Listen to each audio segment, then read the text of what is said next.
Prosecutors now say the two men from Yemen are suspects in a conspiracy to commit a terrorist act. Even though these men were not on the U.S. no-fly list, a White House spokesman is saying today that federal authorities are conducting a vigorous investigation into whether this was a test run for terrorism. The men are held in custody on suspicion of a conspiracy to a terrorist criminal act. In a few days, it will be made public if they will be charged. Officials from the Dutch Office of Public Prosecution say they arrested Ahmed Mohamed Nasser al-Sufi and Hizam al-Marizi after they flew into Amsterdam from Chicago Monday morning.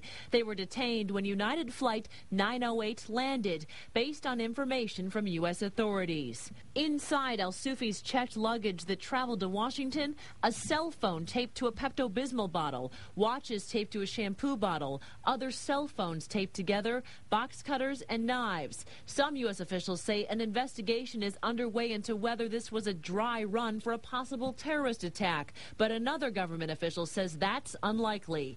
Al-Sufi used to live in the Detroit area, spending time in Dearborn and Monroe. He recently moved to Alabama. When he boarded a plane there on Sunday, airport screeners stopped him for an additional search because of his bulky clothing. Screeners found $7,000 in cash on Al-Sufi, but it's not illegal to carry that amount of money. When Al-Sufi arrived in Chicago, he caught the attention of security officials there because his luggage got onto a plane bound for Dulles Airport in Washington, but he got on a different flight for Amsterdam.